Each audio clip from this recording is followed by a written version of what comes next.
Tu t'es déjà demandé ce que pense un homme juste avant de mourir, ce qu'il ressent, ce qu'il vit, quand chaque seconde le rapproche de la fin? Aujourd'hui, on plonge dans l'un des chapitres les plus forts de Les Derniers Jours d'un condamné, de Victor Hugo, le chapitre 35, un cri du cœur contre la peine de mort, un chapitre bouleversant, intense, inoubliable. Dans cette vidéo, on va faire simple et efficace. Premièrement, on va résumer ce chapitre en quelques phrases claires. Deuxièmement, on va analyser les idées principales qui s'en dégagent. Et troisièmement, on va voir pourquoi ce chapitre est essentiel pour comprendre le message de Victor Hugo. Accroche-toi, parce que ce que tu vas découvrir, c'est bien plus qu'un simple texte littéraire. C'est un combat.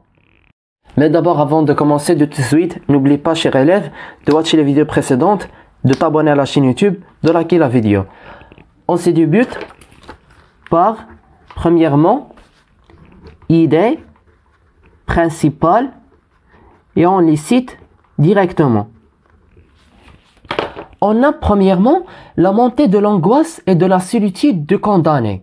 Deuxièmement, une réflexion poignante sur l'absurdité de la peine de mort. Troisièmement, l'attente insoutenable avant l'exécution. Quatrièmement, le rejet croissant de la société par le condamné. Cinquièmement et dernièrement, la perte progressive de l'espoir. On écrit ça.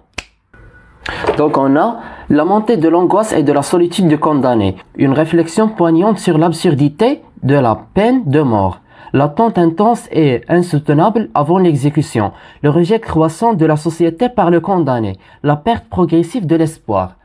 Mais il ne suffit pas de citer comme ça les idées principales. Il faut les noter en formant un paragraphe plus concentré qui réunit ces idées principales.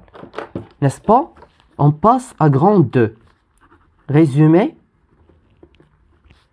du chapitre. Je commence à noter le résumé.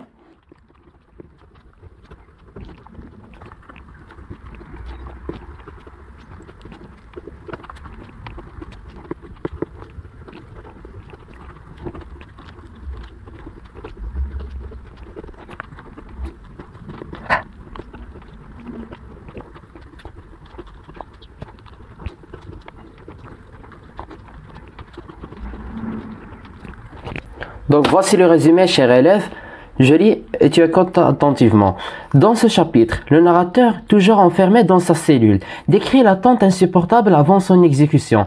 Il ressent un mélange d'angoisse, de désespoir et de la colère contre la société qui le condamne à la mort. Il médite sur le temps qui passe lentement et l'approche inévitable de la fin. Il n'espère plus de grâce et chaque bruit lui fait croire que c'est l'heure. La solitude devient écrasante. Il refuse tout contact humain, y compris la visite de l'aumônier. Son esprit vacille entre révolte et résignation. Ce chapitre renforce le plaidoyer de Victor Hugo contre la peine de mort. Je répète, tu écoutes attentivement, cher élève. Dans ce chapitre, le narrateur, toujours enfermé dans sa cellule, décrit l'attente insupportable avant son exécution. Il ressent un mélange d'angoisse, de désespoir et de la colère contre la société qui le condamne à la mort. Il médite sur le temps qui passe lentement et l'approche inévitable de la fin. Il n'espère plus de grâce. Et chaque bruit lui fait croire que c'est l'heure. La solitude devient écrasante. Il refuse tout contact humain, y compris la visite de l'aumônier. Son esprit vacille entre révolte et résignation. Ce chapitre renforce le plaidoyer de Victor Hugo contre la peine de mort. Et voilà tout ce qu'on a pour le chapitre 35 du roman Le Dernier Jour d'un condamné. Si tu es intéressé de son contenu, cher élève, n'oublie pas de watcher les vidéos précédentes, de t'abonner à la chaîne YouTube et de liker la vidéo. À très bientôt.